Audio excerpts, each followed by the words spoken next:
Bom, pessoal, então retomando, prosseguindo na análise do poder constituinte originário.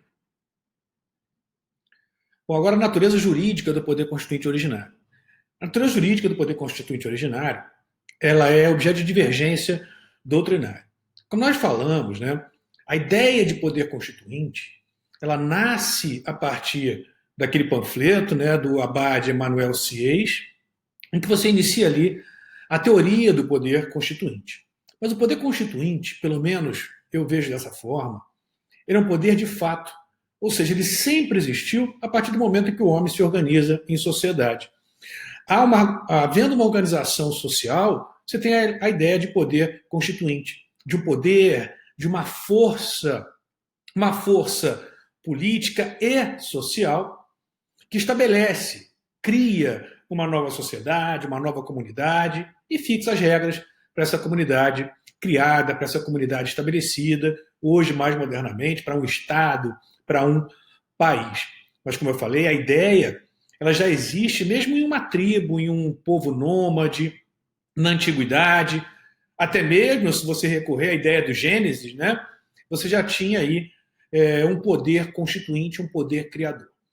Penso eu, minha posição, é que o poder constituinte ele é um poder de fato, de natureza sociológica, baseado em orientações políticas, baseado em uma finalidade política. Então ele tem, para mim, essa natureza mais híbrida de ser um poder, tanto um poder de fato, de natureza social, mas também com essa ideologia política, com essa ideia política, com esse viés político, portanto.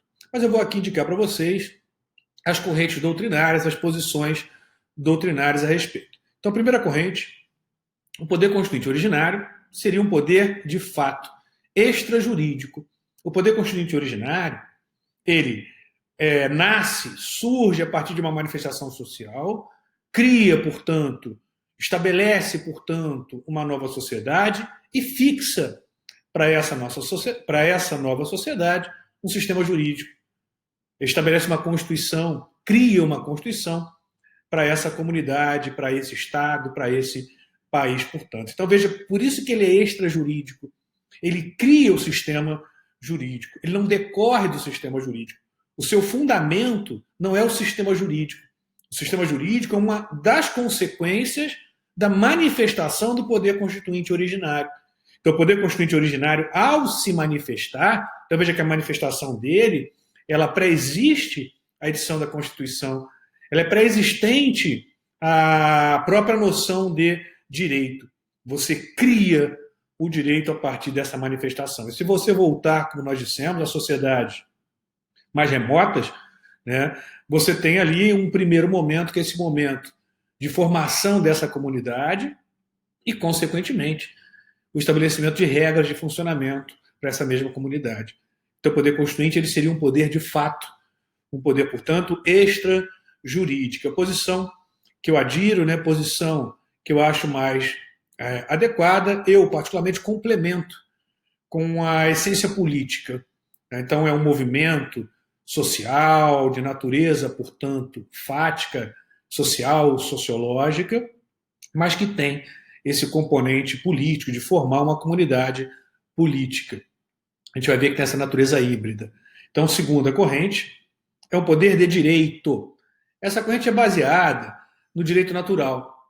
Logo, quando o homem nasce, ele nasce com esse direito de se organizar em sociedade. Isso é inerente à própria condição humana. O homem é um ser social, é um ser que se organiza, portanto, em sociedade. Logo, seria inerente à própria condição humana a possibilidade de não apenas se organizar em uma comunidade, mas de fixar regras para essa comunidade, portanto. Então, o fundamento seria o próprio direito natural, o direito inerente à condição humana. Então, segundo a corrente, o fundamento do poder constituinte originário é o próprio direito natural. Então, ele tem uma natureza jurídica. Não é óbvio aqui o direito positivo, pois ele pode estabelecer um direito positivado. Mas essa legitimidade ela decorre da sua essência humana, da sua natureza humana, portanto. Então, seria um poder de direito e não um poder de fato. Então, ele nasce ele nasce a partir da sua condição ou da sua natureza humana. Terceira corrente. É um poder político. Ele nasce, portanto, dessa vontade política que, diria eu aqui, né, ela acaba, de alguma forma, até mesmo podendo se confundir com a corrente anterior, nessa vontade política que é inerente ao ser humano. Eu tento trabalhar de uma forma separada, entendendo que a vontade política, de grupos políticos, ideológica, é que acaba movimentando a sociedade para a criação de uma comunidade, para o estabelecimento de uma norma jurídica. Por isso que eu disse para vocês, para a minha posição que eu adiro, que eu adoto, né, é um poder de fato que tem essa orientação política, essa orientação político e ideológica, portanto. Mas aqui ele seria uma força essencialmente política. Então seria um poder político. Quarta corrente, um poder híbrido. O poder constituinte originário, ele seria não apenas um poder de fato, não apenas um poder político, mas um poder de fato e um poder político, portanto. Que seria, sim, uma manifestação social, mas que teria essa essência também política. Logo, ele seria tanto um poder de fato como um poder político, portanto. Então, a sua natureza seria híbrida. Ele não teria uma única essência. A sua essência seria essa complexidade, essa conjugação de uma manifestação fática com uma manifestação política, uma manifestação sociológica, uma manifestação orientada politicamente. Tem um conceito interessante quanto à natureza do poder constituinte originário, de Antônio Negri, que eu trago para vocês. Para Antônio Negri, o poder constituinte originário, ele seria um poder sui generis. Algo similar ao que nós falamos anteriormente, né, com características, óbvio, próprias, definidas pelo Negri, mas algo similar à natureza híbrida. Então, ele seria um poder sui generis. Diz lá o Negri que o PCO, poder constituinte originário, ele seria uma potência de subjetividade, veja só, social e política. A minha ideia, por exemplo, ela se aproxima muito dessa ideia do Negri. Social e política, formada pela soma de subjetividades coletivas. Então, o poder constituinte originário, ele nada mais é do que a soma dessas subjetividades coletivas, dos grupos que você tem na sociedade, dos grupos políticos que você tem na sociedade, dos grupos de interesse que você tem na sociedade. O poder constituinte originário, portanto, é a subjetividade social e política que constituem o mundo da vida. Tem como características a cooperação das subjetividades, principalmente quando a gente fala em estados complexos. Em estados complexos, essas subjetividades coletivas, elas se ampliam, elas são muito mais amplas, né? Os grupos de interesse nos dias de hoje são cada vez maiores. Por isso é que eu digo, quando eu vejo, por exemplo, né, e sei que eventualmente você pode ter essa ideia, quando eu vejo, por exemplo, pessoas defendendo uma unidade de pensamento, uma unidade de cultura, né, eu falo que isso está fadado ao insucesso, isso não existe, isso é contra a própria natureza humana, o ser humano é complexo. Essa complexidade é que nos faz diferentes dos demais animais. Essa possibilidade de ser, essa possibilidade de escolher. O leão é o leão não tem escolha. Escolhas que eu digo existenciais, escolhas de ser, tá? Escolhas da vida. Nós, seres humanos, temos. E é isso que nos diferencia dos demais animais, portanto. Então não adianta a gente querer conter essa complexidade humana, porque isso vai estar fadado ao insucesso, vai estar fadado à guerra, ao conflito. Se você rememorar, por exemplo, a Alemanha nazista, você recorrer aos estados com essa orientação, né, mais de cunho, eu não quero usar só a palavra fascista, tá?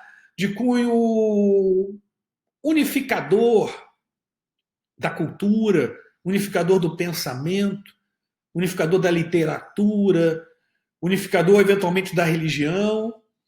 Isso é fadado ao insucesso, isso não foi bem sucedido em nenhum momento da história humana. Basta você recorrer aos livros de história, basta você olhar para trás e ver a história, portanto. Porque o ser humano é complexo. Se você pensar na sua casa, pegue a sua casa como exemplo. Tá? Se você for um casal, hein?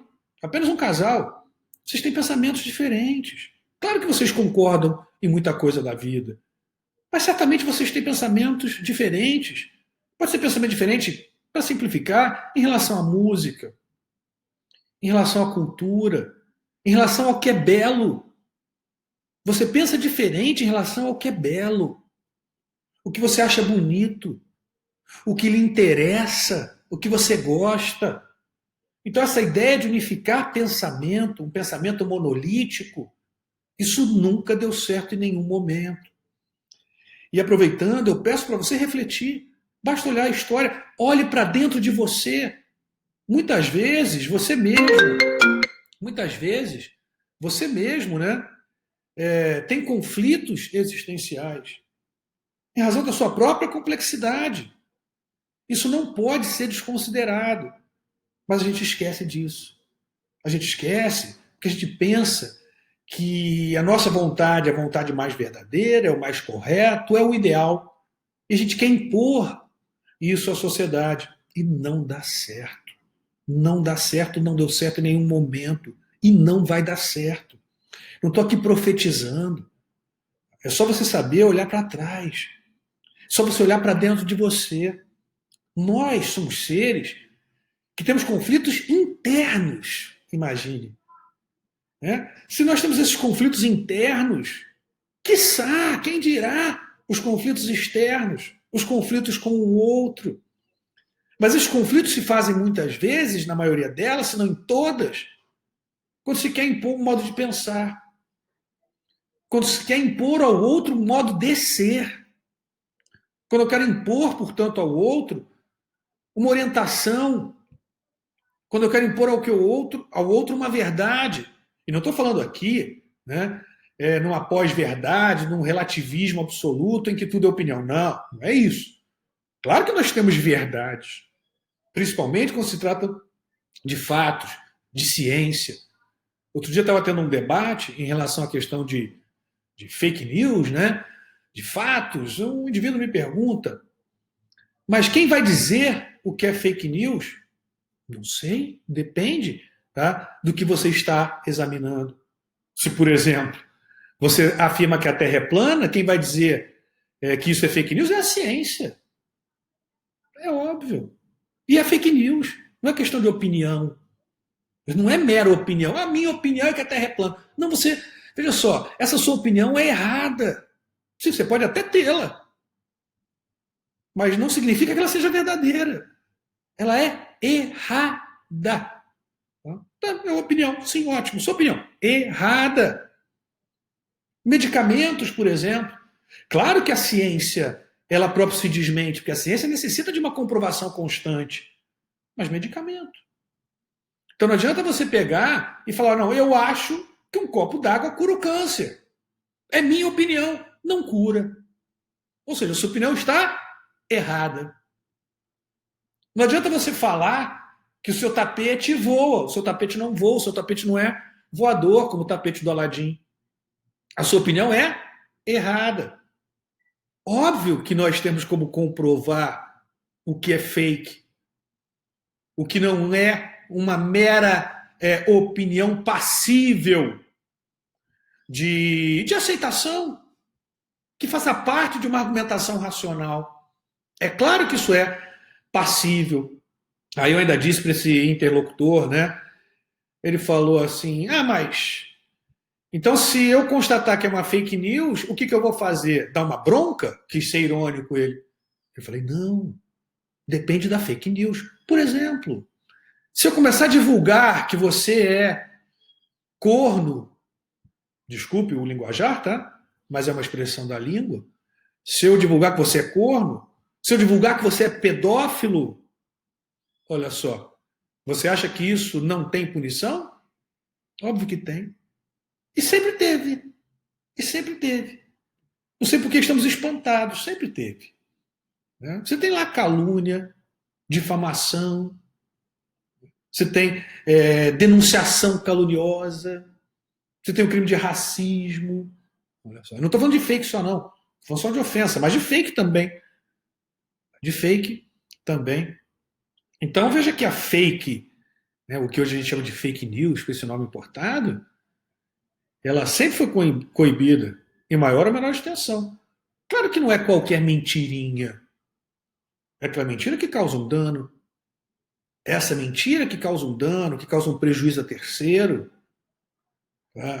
leia-se, né, um indivíduo ou a própria coletividade, ela é óbvio que ela é passível de controle, sempre foi.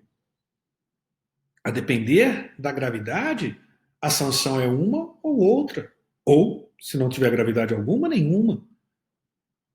Aí ele falou, tá bom, me convenceu. Eu falei, sim, eu nem estava querendo muito te convencer, não. A gente estava debatendo o tema. E percebi que você não gostaria que divulgasse que você é pedófilo. Ah, mas isso é uma mentira, isso é fake. Ah, então tá aí, né? Então é sempre importante a gente refletir, porque já dizia meu avô, vento que venta lá, venta cá. Agora está indo naquela direção, mas amanhã pode vir na minha direção. Então isso é importante essa reflexão. Tá? E retomando, então voltando aqui com o poder constituinte sui generis do Antônio Negri, né? Ele entende que esse poder constituinte ele tem como características essa cooperação das subjetividades. Principalmente a gente falando em um mundo complexo. Tá? Entender a complexidade do mundo. E que essas subjetividades, né, essas subjetividades coletivas, que a gente pode chamar hoje, traduzindo em bolha, né, a gente vai chamar de bolha. Você vive numa bolha, é a sua subjetividade coletiva. Essa tua bolha, você tem ali dentro daquele grupo determinados valores. Você tem que entender que existe outro grupo que tem outros valores. Agora, claro, a convivência desses grupos, ela pressupõe limite. Ela pressupõe limite. Ela pressupõe que um desses grupos não queira destruir e eliminar os demais. Porque aí você acaba afetando a própria essência dessa complexidade humana e da complexidade de mundo. Então não significa que os grupos podem pensar tudo o que quiser, podem fazer tudo o que quiser, porque do contrário você destrói a própria essência, como eu disse, dessa complexidade coletiva, dessa complexidade de mundo, portanto, e a sociedade tem que ter meio de reagir. Por isso que ele complementa aqui com duas características interessantes. Então, a cooperação das subjetividades é fundamental, liberdade e igualdade. A liberdade não pressupõe, veja só, a possibilidade absoluta de você dizer o que quiser. Não é isso. Isso é arbitrariedade. A liberdade é a possibilidade de se conviver dentro de limites. Claro, limites, veja só, que garantam essa harmonia. Essa harmonia, veja, não de um único pensamento, mas essa harmonia de conviver com o diferente. E aí a gente entra na outra característica, que é a igualdade. Então a liberdade junto com a igualdade, a liberdade no respeito ao diferente. Aí é importante. Claro que eu posso opinar que eu não gosto daquilo, que eu acho aquilo errado, mas a questão é você não querer diminuir o outro como se o outro não fizesse jus à mesma proteção que você tem, os mesmos direitos que você tem, a mesma possibilidade de participar em sociedade que você tem. Aí sim nós conseguimos ter uma convivência melhor. Mas isso é importante, que eu sempre sou um cara positivo, eu acredito que a gente vai aprendendo, né? A gente vai aprendendo e a tendência é que nós nos tornemos melhores, inclusive como sociedade. Inclusive como sociedade. Eu sei que em alguns momentos de retrocesso, né, a gente fica triste, entende que está tudo acabado, né, que nada serve, mas eu acredito que lá na frente as coisas melhoram. Muitas vezes não é necessário passar por tanta dificuldade, mas faz parte, né? Como diria o outro, faz parte e temos que pensar que isso vai nos tornar melhores lá na frente, vai fazer com que a gente amadureça. Então isso tem muito a ver, tá, com a própria isso que, né, essa essência do poder constituinte originário defendida pelo Negri e com essas características tem muito a ver com o momento de mundo que se vive, com o momento da última quadra que estamos vivendo no mundo, né, desses conflitos. Então é se entender como parte de um mundo complexo e não se entender como o mundo. Eu sei o mundo, tudo que é certo parte do que eu penso. Aí não dá certo. Esse é o egocentrismo. Aí você entender que você é o sol que ilumina tudo. Os seus valores, né, é que iluminam tudo. Não é assim. Não é assim. A gente vê, por exemplo, que dentro da igreja você tem pensamentos diferentes. Dentro da igreja, que normalmente tem esse pensamento monolítico. Dentro de uma religião, né, você tem divergência. Embora a religião tenha como ideia esse pensamento monolítico. E eu estou falando dentro da religião, não é quem é fora daquela religião, de dentro da própria religião, portanto. Não pode ser diferente com a sociedade. Não pode ser diferente com a sociedade porque ela é formada por seres humanos. E nós, e ainda bem, somos seres complexos. Somos seres que acordamos, olhamos para o céu e podemos escolher. O leão não pode, o cachorro não pode, o cavalo não pode. Escolher a sua existência. Escolher, por exemplo, ser feliz. Nós temos essa escolha. E não podemos querer eliminar o que é, penso eu, mais importante no ser humano. E como eu já disse, né, sendo repetitivo, que nos diferencia dos demais animais. Então veja que as coisas estão ligadas, à própria ideia de poder constituinte, com o que a gente vê, com o que a gente está vendo na sociedade como um todo. E veja que eu não estou me limitando a falar do Brasil, não, hein? Estou falando de mundo. Estou falando de mundo. Então vemos aqui a natureza jurídica do poder constituinte originário. A gente já volta.